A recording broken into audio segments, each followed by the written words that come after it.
নারী জাতি যদি তার সৌন্দর্যের ইবাদত করতে চায়, শুকর আদায় করতে চায়, তাহলে অবশ্যই এই নারী জাতিকে পর্দায় থাকতে হয়। আজকে পর্দা যেন এটা মানুষের কোনো সাবজেক্টই না, অথচ পর্দা যেমন নামাজ ফরজ, রোজা ফরজ, তো ঠিক তেমনি ভাবে একজন প্রাপ্ত বয়স্ক মহিলা পর্দা করা ফরজ। যদি কোনো মা বোন যদি পর্দাকে অস্বীকার করে তাহলে সে কাফের হয়ে যাবে। কোন মা বোন যদি পর্দাকে অস্বীকার করে, যেটা কোনো হুকুম না, এটা ইসলামের কোনো হুকুম হতে পারে না, তাহলে সঙ্গে সঙ্গে কাফের হয়ে যাবে। এই ব্যক্তি যদি মুসলমান হইতে চায় তাহলে তওবা করে পুনরায় কি মুসলমান হতে হবে। কিন্তু আজকে মা বোনেরা আজকে পর্দার তো ধারে কাছেই নাই। কারে শোনাবেন আপনি পর্দার ওয়াজ? ওরা হয়তো জানে না আল্লাহ পাক তাদেরকে কত বড় দামি বানিয়েছেন। আল্লাহ পাক রব্বুল আলামিন নারী জাতিদেরকে কত দামি বানিয়েছেন। আল্লাহ পাক বলেন, হে দুনিয়ার মানুষ, একটা সন্তান পাঠাইলাম, নারী সন্তান। মেয়ে সন্তানটাকে যদি কোনো বাবা মা সুন্দরভাবে আদর যত্ন করে বড় করে যদি অন্যের হাতে উঠায়া দেয়, আমি আল্লাহ পাক ঘোষণা দিলাম, রাসূল আপনি বলে দেন, আমি আল্লাহ পাক রব্বুল আলামিন তাদের জন্য জান্নাত বরাদ্দ দিয়ে দিলাম। বলেন সুবহানাল্লাহ। সম্মানিত হাজির, অল্প সময় কথা বলে যাই, আল্লাহর বান্দা লক্ষ্য করতে হয়। আল্লাহ ডাক দিয়ে বলেন, দুনিয়ার মানুষ, তোমরা যদি তোমাদের চেহারার যদি তোমরা এই ইবাদত করতে চাও, যদি নারীরা তোমাদের সৌন্দর্যের যদি আমল করতে চাও, আল্লাহর শুকর আদায় করতে চাও, পর্দায় থাকতে হয়। আল্লাহ ডাক দিয়ে বলেন, নারীর দল, আমি আল্লাহ পাক তোমাদেরকে এত বড় দামি বানাইলাম। কেন দামি বানাইলাম? আপনাদের গর্ভ থেকে আমি আল্লাহ পাক বিশ্ব নবীকে দুনিয়াতে পাঠাইলাম। আমি আল্লাহ পাক রব্বুল আলামিন সমস্ত পয়গম্বরদের আমি তোমাদের রেহেম থেকে দুনিয়াতে পাঠাইলাম। তার মানে একজন নারী জাতি, তারা হলো একজন হাফেজ কোরআনের মা, সাহাবা আজমাইনের মা, তারা হলো মুহাদ্দিসের মা। আল্লাহ ডাকে বলেন, নারীর দল, তোমরা দুনিয়াতে যতদিন পর্যন্ত থাকবা, আমি আল্লাহ পাক দুনিয়া ততদিন টিকে রাখবো। জোরে জোরে বলেন সুবহানাল্লাহ। নারী জাতিকে দিয়ে মূলত আল্লাহ পাক রব্বুল আলামিন এই দুনিয়াকে এত সুন্দর চাকচমক করে দিয়েছেন। আসুন সম্মানিত হাজিরিন, তাহলে আল্লাহ পাক রব্বুল আলামিন বলেন, আমার উদ্দেশ্য হলো ইবাদত। ইবাদত ইবাদত হলো তিন প্রকার। ইবাদতে বদনিয়া, ইবাদতে মালিয়া, যে সমস্ত ইবাদত গুলো করতে গিয়ে টাকার প্রয়োজন হয়, যেমন যাকাত নামের ইবাদত কেউ যদি করতে চায় তাহলে ফিক্সড একটা যাকাতের পরিমাণ আছে, সেটা আল্লাহর রাস্তায় ব্যয় করতে হয়, এটা হলো মালিয়া ইবাদত। আর একটা হলো মালিয়া ও বদনিয়া, সেটা হলো হজ নামের ইবাদত। কারণ এই হজ করতে গেলে একজন মানুষের মালেরও প্রয়োজন হয়, ঠিক তেমনি ভাবে শারীরিক শক্তিরও প্রয়োজন হয়। তো এটা হলো ইবাদতে মালিয়া ও বদনিয়া। তাহলে কয় প্রকারের ইবাদত পাইলাম? তিন প্রকারের ইবাদত। ইবাদতে মালিয়া, ইবাদতে বদনিয়া, ইবাদতে মালিয়া ও বদনিয়া। সম্মানিত হাজিরিন, এ পর্যন্ত আমরা সংক্ষেপে ইবাদতগুলোর একটা সারাংশ বুঝতে পারলাম, যে একটা হলো ইতিকাদিয়া, সেটা হলো ঈমান, দ্বিতীয়টা হলো ইবাদতে বদনিয়া, শরীর দিয়ে যেটা আদায় করতে হয়, তৃতীয় হলো মালিয়া, যেটা হলো সম্পদ দ্বারা করতে হয়। মালিয়া ও বদনিয়া, হজ নামের ইবাদত যেটা, সেটাই হয়। আল্লাহ পাক রব্বুল আলামিন বলেন, দুনিয়ার মানুষ, ওই যে তোমরা ঈমান দিয়ে জান্নাত ক্রয় করছো, তো এখন তোমাদের এই আমলগুলো দিয়ে এখন তোমরা জান্নাত সাজাইতে থাকো, জান্নাত সাজাইতে থাকো। বান্দা যখন একবার সুবহানাল্লাহ পড়বে, তো জান্নাতের ভিতরে একটা অটোমেটিক একটা ফলের গাছ আল্লাহ পাক নির্মাণ করে দেন। বলেন সুবহানাল্লাহ। সম্মানিত হাজিরিন, এখন আসেন, কোন মানুষ, কোন বান্দা বান্দি যদি এই ইবাদত গুলো করে, তাহলে এই ব্যক্তিটার দাম কেমন হবে? এতক্ষণ পর্যন্ত তো ইবাদত করলাম, হুজুর আমার ইতিকাদি ইবাদত ঠিক আছে, আমি আল্লাহকে মানি, আমি রাসূলকে মানি, আমি কোরআন মানি, আমি হাসর নাসর বিশ্বাস করি, মিজান বিশ্বাস করি, পুলসিরাত বিশ্বাস করি, জান্নাত জাহান্নাম বিশ্বাস করি, আমার ইতিকাদি ইবাদত ঠিক আছে। এখন আমি বললেন যে ইবাদতে আমলিয়া, আমলিয়াও আমি ঠিক করলাম, এখন কি করতে হবে হুজুর? তাহলে আমি কি পাইলাম এখন? আল্লাহ পাক রব্বুল আলামিন বলেন, বান্দা বান্দি, তোমরা টেনশন করবা না, তোমাদের এই ইবাদতের বদৌলতে তোমাদের দাম কেমন হয় তোমরা কি জানো? তোমরা কি জানো, যখন কোনো মানুষ এই ইবাদত গুলো করে শেষ বিদায়ের পালায় যখন মৃত্যুর কোলে ঢলে পড়ে, আল্লাহ ডাক দিয়ে বলেন, হে দুনিয়ার মানুষ, সেই সময় আমি আল্লাহ পাক রব্বুল আলামিন এই বান্দাগুলোর পাশে, এই বান্দিগুলোর পাশে এমন কিছু ফেরেশতা পাঠিয়ে দেন। কেমন ফেরেশতা?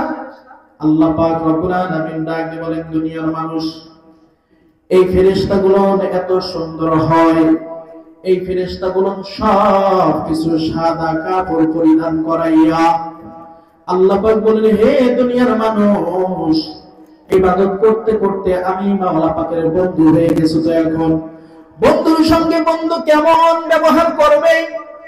ভালো ব্যবহার করতে হয়।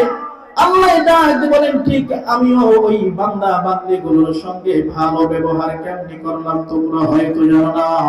কোন মানুষ যখন মৃত্যুর কোলে ঢলে পড়ে যায়, আল্লাহ পাক রব্বুল আলামিন ডাক বলেন, ফেরেশতারা এই মানুষটার সঙ্গে এমন ব্যবহার করবা তারা যেন ব্যবহারে মুগ্ধ হয়ে জান্নাত পর্যন্ত হাসি মুখে তারা বিদায় নিয়ে আসতে বাধ্য হয়। একজন মানুষ যদি আমলদার হয়, তার জান কান্দানি যখন হবে, তখন আল্লাহ পাক জান্নাত থেকে কিছু ফেরেশতা পাঠায়া দেয়, অটোমেটিক জাহান্নাম থেকে কিছু ফেরেশতা এমনি এমনি চলে আসে। যেহেতু ব্যক্তি গুনাহ করেছে আবার নেক কাজও করেছে, দুই দল ফেরেশতা দুই দিকে বসে যায়। জাহান্নামীরা বলে, ওর আমলনামায় তো অনেক গুনাহ দেখা যায়, সুতরাং আমরা এই ব্যক্তিকে নিয়ে জাহান্নামে নিয়ে যাব। জান্নাতীরা বলে, না না না, ও তো অনেক আমল করে এসেছে, আমরা তাকে জান্নাতে নিয়ে যাব। দুই দল ফেরেশতা এসে দুই ধারে বসে যায়। একদল বলে জাহান্নামে নিয়ে যাব, আর একদল বলে না না, আমরা জান্নাতে নিয়ে যাব। সম্মানিত হাজিরিন, ফয়সালা কেমন হবে? আল্লাহ পাক রব্বুল আলামিন ডাক দিয়ে বলেন, দুনিয়ার মানুষ, যখন মুমূর্ষ ব্যক্তি মৃত্যুর কোলে ঢলে পড়ে যায়, আল্লাহর বান্দা দুই দল ফেরেশতার আগমন ঘটে। একদল বলে জাহান্নামে নিয়ে যাব, আর একদল বলে জান্নাতে নিয়ে যাব। আল্লাহর বান্দা টানা হাসরা শুরু করিয়া দেওয়া হয়। আল্লাহ পাক রব্বুল আলামিন দ্বিতীয় পক্ষ একজন ফেরেশতাকে পাঠায়া দেয়, এ ফেরেশতা যাও যাও, এই ব্যক্তি আসলে কোথায় যাবে? জান্নাত যাবে না জাহান্নাম যাবে? এর ফয়সালা তোমাকেই দিতে হবে। আল্লাহর বান্দা যখন ব্যক্তি মুমূর্ষ হয়ে যায়, জান কান্দানি চলতেছে, আল্লাহর বান্দা মানুষের জান কান্দানি যখন শুরু হয়, অনেকেরই জান কান্দানির স্টাইল ভিন্ন রকম হয়। আল্লাহর বান্দা অনেকেরই দেখবেন পায়ের পাতা থেকে শুরু হয়ে যায়, জান কান্দানির কাজ শুরু হয়ে গেল। আল্লাহর বান্দা দেখবেন কিছুক্ষণের মধ্যে হাঁটু পর্যন্ত এসে থেমে গেল। হাঁটু পর্যন্ত, এর পার দেখা যায় যে ঠান্ডা হয়ে গেছে, বরফের মতো ঠান্ডা হয়ে গেছে।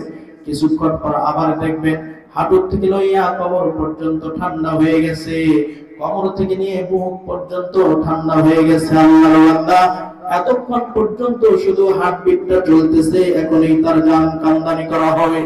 আল্লাহ পাক রব্বুল আলামিন ডাক দিয়ে বলেন, হে দুনিয়ার মানুষ, সেই সময় কয়েক দল ফেরেশতা আসে। এক ফেরেশতা আসে তার ক্যামেরা ছবি তোলার জন্য আসে, তার শেষ জিন্দেগিটা, তার চেহারা কেমন ছিল, রাসূলের কোন সুন্নাত পাওয়া যায় কিনা, ক্যামেরা করে ছবি করে সেই ফেরেশতা উধাও হয়ে চলে গেল। আল্লাহর বান্দা আর একদল ফেরেশতা আসে। এই দল ফেরেশতা এসে মৃত্যুর কার্যক্রম শুরু করিয়া দেয়। একজন ফেরেশতার আগমন ঘটে না সেই দিন। আল্লাহর বান্দা কিতাবে এসেছে, কালো কুসরির চেহারা রূপ ধারণ করিয়া, দুর্গন্ধযুক্ত কিছু কাপড় পরিধান করিয়া, হাতের মধ্যে একটা চটের বস্তা লইয়া, একটা সিরা চট, দুর্গন্ধযুক্ত একটা চট হাতের মধ্যে থাকে। ফেরেশতা আজরাইলের এইবার জান কান্দানি করা শুরু হয়। এমন তো অবস্থায় পাপাচারের রূপটা যেন এমন ছোটাছুটি শুরু করিয়া দেয়, কোন জায়গায় গিয়ে পলাবে, কোন জায়গায় গিয়ে জানটা বাঁচানো যায়।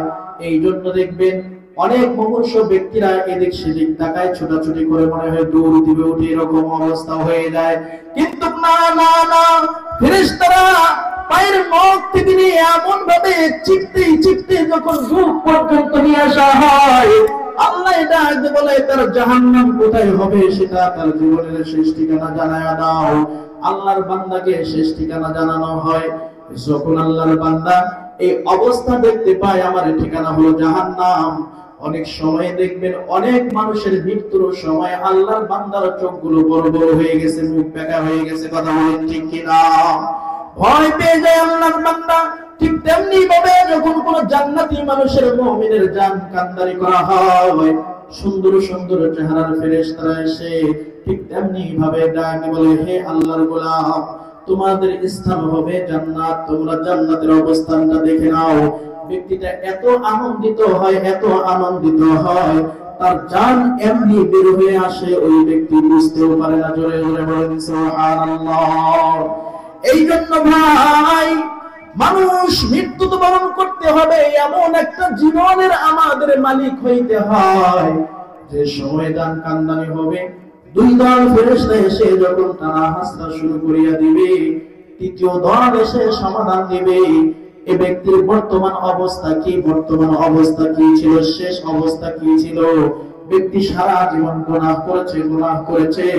ব্যক্তির শেষ টাইম যদি বান্দার যদি মনের মধ্যে সংকল্প ছিল আমি ভালো হয়ে গেছি, আমি তওবা করেছি, সঙ্গে সঙ্গে তার সিদ্ধান্ত হয়ে যায় ব্যক্তি যেহেতু তওবা করেছে, তওবা করার আশা করেছে, যাও তওবা করার সঙ্গে সঙ্গে ব্যক্তির সমস্ত জীবনের গুনাহ খাতা maaf করে দিয়ে জান্নাতি মানুষ বানায় দেওয়া হয়।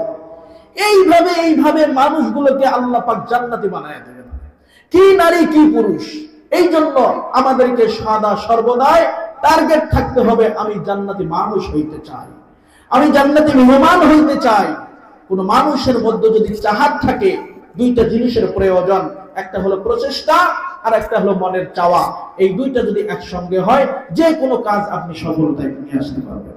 একটা হলো চাওয়া থাকতে হবে আর একটা হলো প্রচেষ্টা থাকতে হবে। এই দুইটা জিনিস যদি থাকে তবে আপনি সাকসেস। আমাদের তো লক্ষ্য বস্তু নাই, আমাদের লক্ষ্য বস্তু হলো দুনিয়া। মাশাআল্লাহ, আমরা ব্যবসা বাণিজ্য দিয়ে অনেকটাই চাঙ্গা হয়ে গেছে। একটু জিকির করি লা ইলাহা ইল্লাল্লাহ, লা ইলাহা ইল্লাল্লাহ, লা ইলাহা ইল্লাল্লাহ মুহাম্মাদুর রাসূলুল্লাহ।